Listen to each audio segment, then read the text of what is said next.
Welcome to Managing Uncertainty, a podcast series from the experts at Bryghtpath discussing global risk, business continuity, and crisis management. Will you be ready to lead your organization through its critical moment?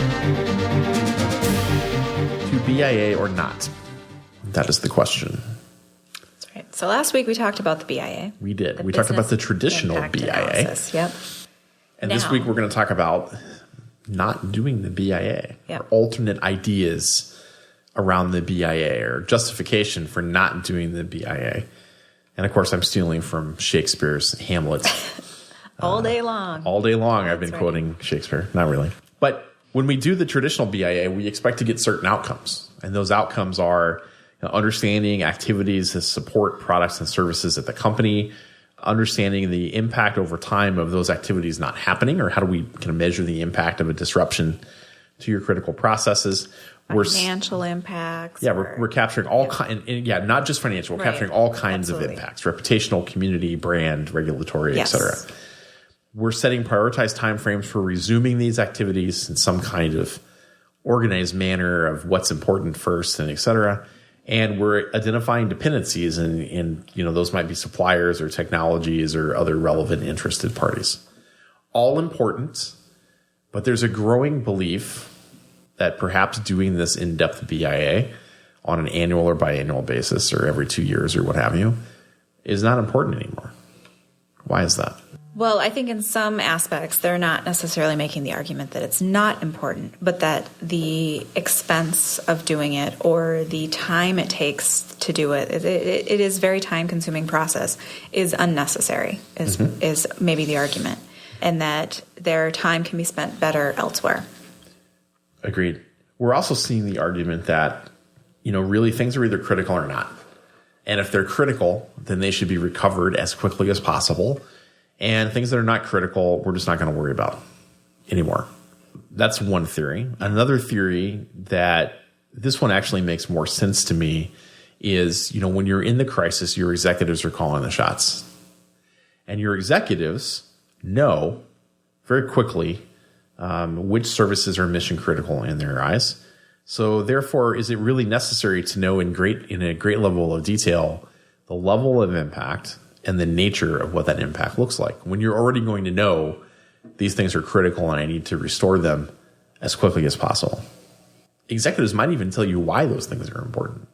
Now, you won't have the raw data.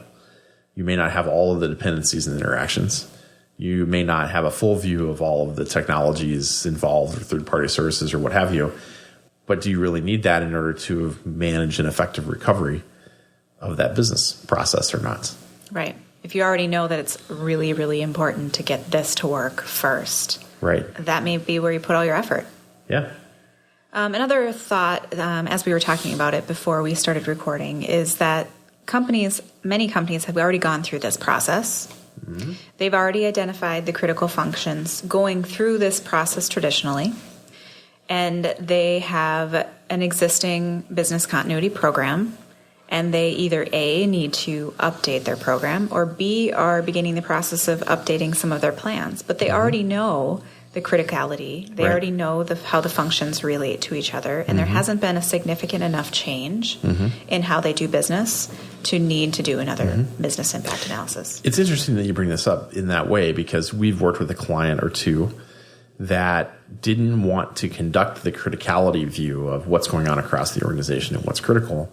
We were told by their executives, here are the things for which we need a BIA and a business continuity or disaster recovery plan. And we're not really interested in the process by getting there through objective means. These are the processes we think are critical. And as you go through this and you find dependencies that you think are critical, then you should do BIAs and plans for them as well. That was the first time that's happened. We've now done it twice. It's been a kind of an interesting approach where at least the criticality is being dictated to us. We're still doing a full BIA, but I don't know that would have changed how we wrote the plans in this particular case. Right, which is, that's valid. So another question about this is, there's a lot of stuff going on in a 21st century organization. There's lots of things are going digital instead of paper. You have this impact of kind of multi-channel production. stuff's running 24/7. You have the Internet of Things. You get all kinds of appliances and stuff in your company now. We've got reputational risks that never existed. There's more competition. The barrier to entry is low, and so it's easy to run into significant competition. Customer expectations are higher, and the way the regulatory environment is on, particularly when it comes to health and financial risk, there's no room for mistakes. So companies that may choose not to do a BIA are essentially saying that within the confines of this budget that we're going to receive, what you defined for us as mission critical, we're going to get the minimum amount of disruption possible given those constraints around time and the budget question. And these critical functions, we are going to recover them as rapidly as possible due to the lack of the BIA. We're just being told that these are the critical things. Yeah. And so your approach changes, right, I think, as you go into this. Yeah, so you've made that determination without going through the process ultimately that X, Y, and Z is the most critical function, and we're gonna put an unlimited amount of resources and money towards correcting those functions. So if we take this alternate view of the BIA, that we're not going to do this traditional BIA, now what we're thinking about are really these kind of 5 things. We know that we need a list of services that the organization provides. That list probably exists. It can just be teams and departments or, however you break things up. We need some definition of the value chain within this that should come from the organization. And here I'm talking about, well, how many people and processes and infrastructure are tied to these particular processes? What are the resource requirements? And we need the list by the executives to tell us, what are the mission critical teams here? What are they? What are the things that have to continue to operate? What we don't need are impact to services because we're told these things are critical. They therefore need to be recovered as quickly as possible. And we don't need to know the RTO or the maximum allowable outage or pick your metric because the time to recover is going to be decided in the moment by the executives based on what's in front of you. So you've condensed this BIA into some basic information capture, and that becomes the way that we think of the BIA. And you're going to use this in a crisis, and you're really going to look for the crisis management team or to your executives to tell you, prioritize this for me now in the moment while we recover. It's a different approach. It is. It's not usually the approach that we prefer to recommend because we often talk about having a plan and a framework and decision-making framework. But it is a way to do it. It's an alternative to what we usually talk about. Now, we brought this question up, this 2-part podcast, because we received a reader question about, hey, what do you think about, I forget the exact wording at this point, but what do you think about this newer theory of not doing the BIA? And, I'll admit there's some things here that I'm attracted to, that I do think it's true that in the moment that you're going to prioritize based on what your executives need. I know I went through a situation that was well documented because we wrote some articles about it very publicly when I was at Target about a flooding that occurred in one of the headquarters buildings back in 2013 or 14. And in that situation, we had flooding on, I think it was 3.5 floors. And there was one critical team, so they had a plan and they executed that plan flawlessly, and it worked. But everything else on those floors was not critical by our definition. And by the following morning, I was quickly absolved of that idea. Yes. And we had to take action to support those teams because leadership had decided that they were indeed critical. So, and in retrospect, they were probably right.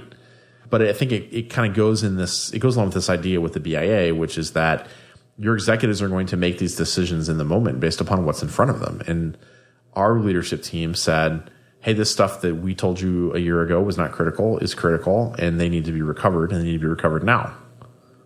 Okay. So we did. But that flies in the face of the traditional BIA approach of, well, this isn't critical, so we're not going to do it. Yeah. Which probably would not have been a good answer for me to pull out of the wallet at that time. No, that's not the answer I would have used either. I think the answer at that point is to recover and move forward. And maybe those teams now need a plan, and maybe those teams are added to the next BIA cycle. Right. It's an alternative view. And it's true. I think in a crisis, things do change. And you learn a lot, and you adjust as necessary moving forward after that. So this idea of not doing the BIA really means that you're executing a new approach, a different approach. And it's kind of a 6-part thing. You're going to gather some information about the organization. What's the structure? What's the org chart? What are the services? You're going to get as much information as you can about the services and products that the company provides, whatever those are. You're going to work with the executive team to identify the services or products that are mission critical. They're going to tell you. You're going to capture it. You're going to design recovery strategies around those mission critical services. You're going to propose other recovery strategies to executives, and you're going to justify any added expense by explaining how it fits into this mission critical process. And then you're going to let them decide. And you'll build your strategies and plans around that idea. And when you're in the moment, then you're going to build your response and long-term recovery efforts around the idea of letting the executives decide and then executing your various recovery options to make that happen. Right. So it's still a plan. It's right. just... It's still a form of a BIA. It's just not the traditional BIA. Exactly. And it's flowing. You're really going right from some basic info capture right into the plan. Right. Exactly. So if you're doing this, we'd love to hear how this is working for you. Drop us a note at contact@bryghtpath.com or give us a call at 612-235-6435. Hit option 1 for my voicemail box and leave us a audio comment about how this is working for you. And we may play it on an upcoming episode of the show. Thanks for listening. Thanks for listening to this episode of Managing Uncertainty, produced by the experts at Bryghtpath. To receive notifications of new episodes, join our newsletter at bryghtpath.com or subscribe through your favorite podcast player, such as iTunes or Google Play. Learn more about the services and trusted advice from Bryghtpath by visiting bryghtpath.com. That's BRYGHTPATH.com.